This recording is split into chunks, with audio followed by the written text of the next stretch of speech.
Hi there, my name is Solomon David and welcome to my YouTube channel where I teach you how to play the violin in 15 easy lessons.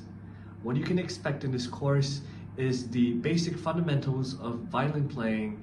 You'll learn how to analyze music and play sheet music on the violin. What you'll need is a violin and a bow, so do get prepped for your very first lesson. Do like and subscribe, and I hope you enjoy.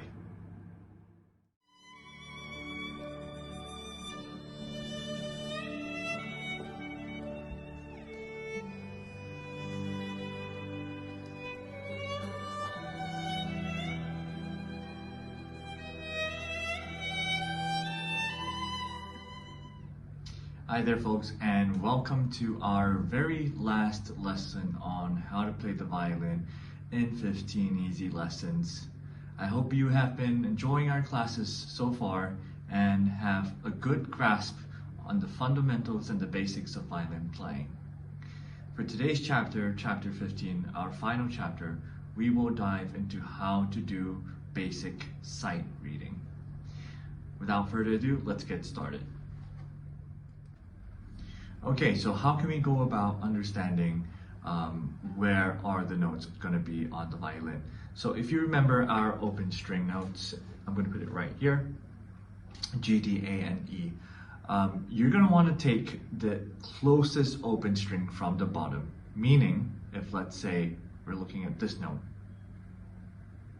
it's the middle note, or rather the note sitting on the middle line of the stave. The closest open string from the bottom would be the open A. So this would mean that it will be on the A string. And since it's only one step up from the A string, this would mean that it is the first finger on the A string, which is B.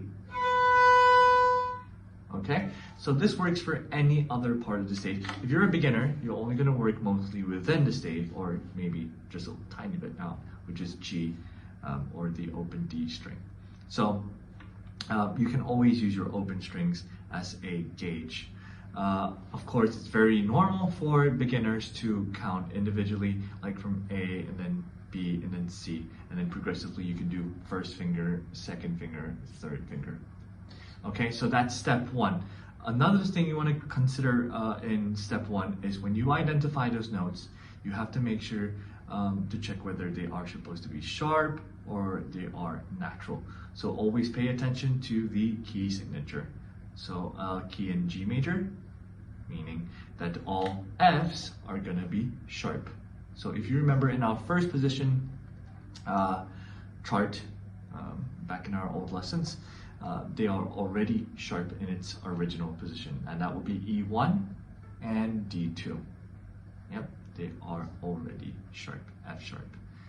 Okay, so again, step one would be to identify the notes and whether they are supposed to be sharp. Okay, so step two would be the fingering. So a lot of people as beginners, or rather from grade 1 to intermediate, they rely a lot on fingerings, and that's something I've been giving you throughout the entire course, right? Like A1, D2, E3, etc. So something you can do as a start is to write down fingerings, okay? So it will help you in terms of guidance when you play and you want to focus on other things. You can always use it as cross-reference. But of course, the best thing you can do is start to write them in your head. So this will take a lot of not only muscle memory, but also a good memory on how you can read and pick up the notes fast. So over time, try to take maybe a couple fingerings away from some notes that you are already familiar with. So at the end of the day, you're going to end up with a full piece of music with no fingerings. That means you're relying only on reading the notes and figuring it out in your head. So you would have more or less mastered note reading once you've gotten to that level, yeah? The third and final step for basic sight reading would be to understand rhythms. Okay, so rhythms is, of course, you can play the notes all correct, but rhythmically, if you're not playing them correct, you're not going to make well, the piece sound like a piece of music. It's just going to sound like random notes. So you always want to figure out the rhythm. You can do so simply by clapping first or humming the rhythm first in your head, and then try it out on the violin thereafter. Okay, so remember, step 1, you do note identification. Step 2, learn how to allocate those notes on the violin. Locate those notes on the violin with fingerings, whether it's written or in your head. And lastly, learn how to count your rhythms. Yeah. And once you have these 3 components, you can start trying it out on the violin. As a beginner violinist, or even as an advanced violinist, sight reading is so important. It is a skill that we continuously hone as a musician, regardless whether it's for the violin, piano, guitar. We all must learn how to sight read. This makes your life easier as you progress throughout the levels from beginner to advanced, being able to know where the notes are and having a vague understanding of things like rhythms, key signature, and how it affects your playing. Really good musicians, or rather musicians that progress really fast, usually have one thing similarly, a similar skill that they share, and that's the ability to sight read really fast. So they're able to get, well, the tune, or rather the rhythms, or how it's supposed to sound at a very short amount of time. And then they can focus on other things like textures, layers, phrasing, and of course, putting in interpretation. Okay, but for today's class, we are only going to cover the very basics of sight reading. So I have prepared 3 very easy steps that you can consider when you are doing a sight reading exercise. Okay, the first one is, of course, to understand the notes. That's step number 1. So understanding the notes for any musician is not only the ability to read it on the stave, but also to locate it on your instrument. So for example, if let's say you were to see an A on the stave, we know that there are different A's, right? So you want to know whether it's open A or G1A. Yeah, that is a very important thing that you must try to get down when you are analyzing your notes. Okay, so how can we go about understanding where are the notes going to be on the violin? So if you remember our open string notes, I'm going to put it right here, G, D, A, and E. You're going to want to take the closest open string from the bottom, meaning if let's say we're looking at this note, it's the middle note, or rather the note sitting on the middle line of the stave. The closest open string from the bottom would be the open A. So this would mean that it will be on the A string.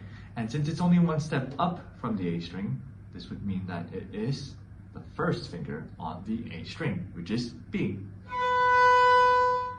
Okay, so this works for any other part of the stave. If you're a beginner, you're only going to work mostly within the stave, or maybe just a tiny bit out, which is G, or the open D string. So you can always use your open strings as a gauge. Of course, it's very normal for beginners to count individually, like from A and then B and then C, and then progressively you can do first finger, second finger, third finger. Okay, so that's step 1. Another thing you want to consider in step 1 is when you identify those notes, you have to make sure to check whether they are supposed to be sharp or they are natural. So always pay attention to the key signature. So key in G major, meaning that all Fs are going to be sharp. So if you remember in our first position chart back in our old lessons, they are already sharp in its original position, and that will be E1 and D2. Yep, they are already sharp, F sharp. Okay, so again, step 1 would be to identify the notes and whether they are supposed to be sharp.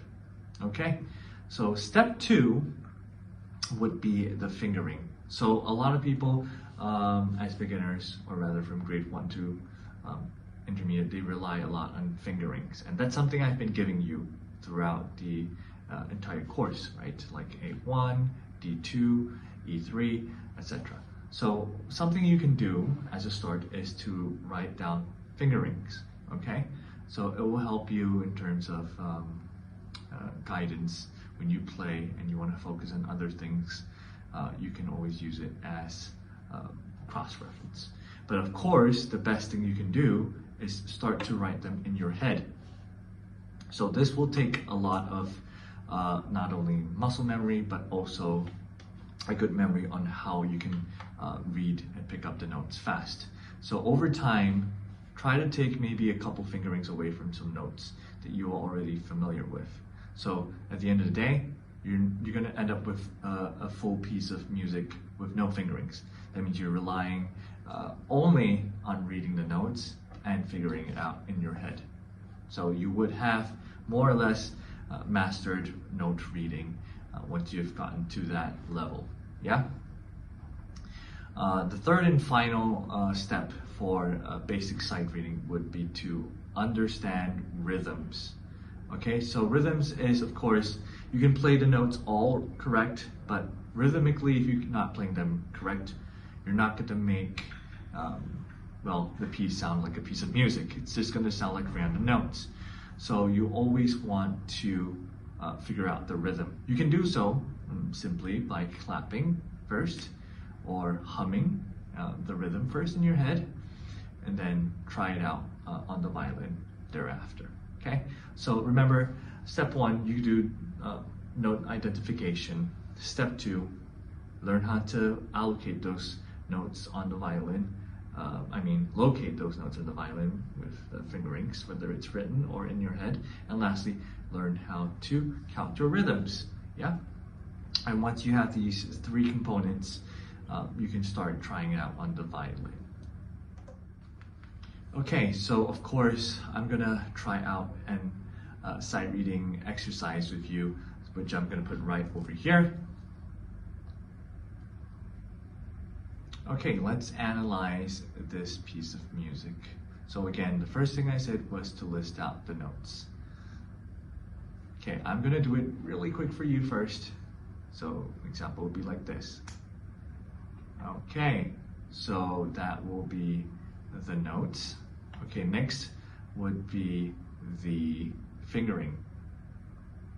Okay, and I'm gonna insert that right. You can pause the video right here if you are working on the fingerings. Okay, and I'll put them in right now. All right, so as mentioned before, the key signature can change the notes, but for this case, there's only one sharp, and if you remember the sharps, that would be the F sharp to be exact. So the question is, does this key signature, or rather, does this sharp affect any of these notes? The answer is no. If you said no, then that is great. But let me tell you something. Sometimes you might have to double check, meaning that because how the violin works, if you were to put them in regular fingers, for example, on the first position, you know that A2, C would be sharp, right? In its regular position. So meaning if there's only an F sharp, C would have to be regular C. So you would have to adjust the second finger on the A string. Okay, but for this instance, we are not going to have to do any adjustments. All you have to do is play it as it is, okay? Okay, the last step would be to clap out the rhythm. I prefer clapping because it's more straightforward and it gives me a better sense on how to understand the rhythm. So again, for dotted rhythms, for this case, we are counting, according to the time signature, it's 4/4, 4 crotchet beats per bar. The first one is a dotted crotchet, so it'll be 1, 2, the quaver would be N, and then 3, 4, and then back to the second bar on the first beat. 1, 2, minim, 3, 4. Okay, let's clap that out. So the clap would represent how you would play on the violin. So do try to clap it accurately. Here we go. 1, 2, 3, go. 1, 2, and 3, 4. 1, 2, 3, 4. Let's try that one more time. If you didn't quite catch it, I'll do it a bit slower this time.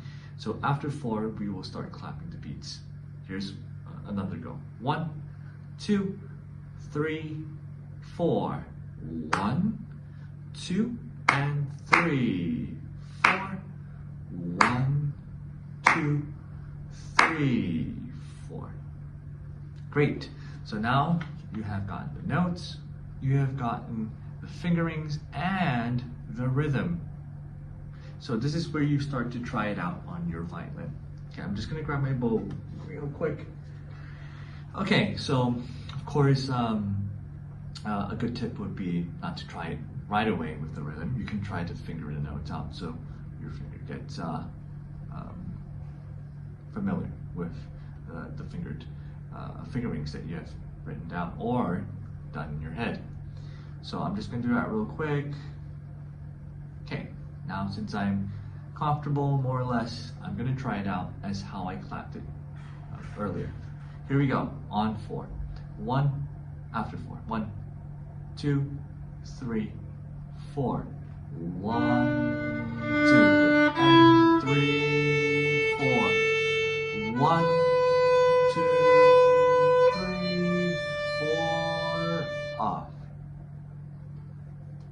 Okay, so if you were trying it out and you couldn't keep up, we're going to try it one more time so you can try it out together, yeah?